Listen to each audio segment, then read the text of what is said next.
Hello everyone, my name is John Neil Alarde from BSIT 2A. In this presentation, I'll be discussing social, moral, and ethical positions in literature, focusing on four major ethical theories, which is Deontology, Utilitarianism, Virtue ethics, and social contract theory. We will explore what each theory means, how they guide moral decision-making, and how they connect to real social and political issues, especially in the Philippine context. Let's begin with deontology, also known as Kantian ethics. Deontology is a duty-based ethical theory. This means that the morality of an action depends on whether it follows rules, duties, or principles, not on what the outcome will be. In other words, an action is considered moral simply because it is the right thing to do. It focuses on what is right, not on what will happen after. Kant's categorical imperative says we should only do actions that we believe everyone should universally follow. Immanuel Kant, a major figure in deontological ethics, introduced the categorical imperative, which tells us to act only according to the rules that we believe should be followed by everyone universally.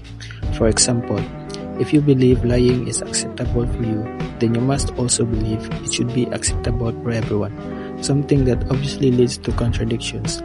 That's why Kant says moral rules must be universal. Here is an example. Proper use of public funds. Following procurement laws and avoiding misuse of funds is a duty, regardless of whether the misuse helps a project move faster. For example, controversies about confidential funds raise duty-based concerns. Is the government following rules meant to protect public money? This is exactly how deontologists think. Ethics is grounded on doing what is right, not in achieving convenient or beneficial results through questionable means. Next is utilitarianism, also known as consequentialism. Utilitarianism states that an action is moral if it produces the greater good for the greatest number of people. It evaluates the consequences or outcomes of decisions. It often requires balancing the needs of many versus few. According to this theory, an action is moral if it produces the greatest good for the greatest number. Instead of focusing rules, utilitarianism evaluates decisions by weighing their consequences, how many people benefit, how many people suffer, and what produces the most overall well-being. This approach often involves difficult trade-offs. Policymakers, for example, frequently use utilitarian thinking when the needs of a few must be balanced with the needs of many. The goal is to always maximize positive outcomes and minimize harm. Example, allocating budget for disaster relief. The government may prioritize funding for communities severely affected by floods or earthquakes instead of distributing funds equally. After floods or earthquakes, the government might prioritize communities that are most severely affected rather than distributing funds equally. From a utilitarian perspective, this is moral because it helps the greatest number of people who are in a greater need. Not everyone receives the same amount, but the decision results in the most benefit overall. Situations like this show how utilitarianism often guides real-world policies. Next is the virtue ethics or Aristotelian ethics. Virtue ethics focuses on character, not on rules or consequences. A moral action is one that expresses good character traits or virtues. Example of virtues: honesty, courage, integrity, compassion, justice, humility.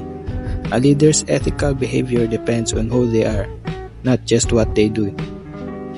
Unlike the two previous theories, virtue ethics focuses not on rules or consequences, but on character. A moral action is one that expresses good character traits, also known as virtues. In virtue ethics, being a good person is the foundation of doing good actions. A leader who is honest, courageous, and compassionate will naturally make more moral decisions, even in difficult situations. Virtue ethics tells us that ethics is not just about what we do, but about who we are. Example: politicians' courage in fighting corruption, whistleblowers or officials who expose wrongdoing, even at personal risk, shows moral courage. Virtue ethics values their character more than the political consequences.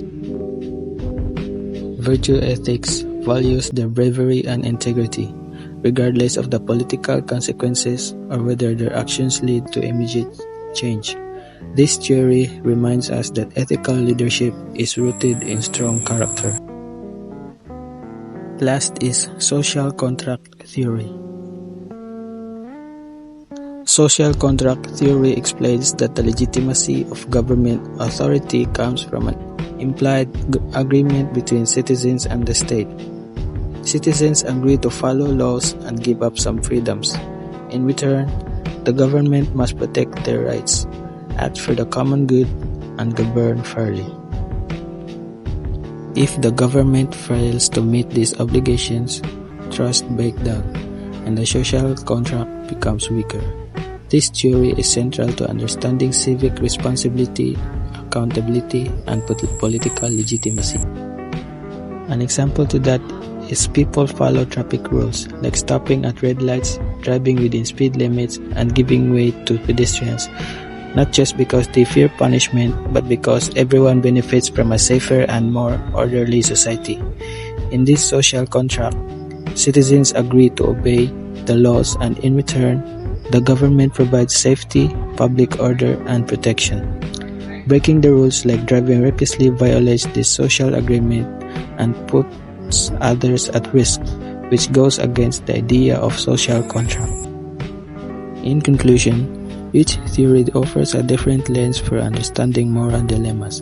By seeing how the theories apply to issues like public funds, disaster relief, and fighting corruption, we can better analyze ethical choices in other society, and also understand characters more deeply when reading literature. Thank you for listening, and I hope this presentation has helped you see how these ethical frameworks shape the way we think about what is right and wrong.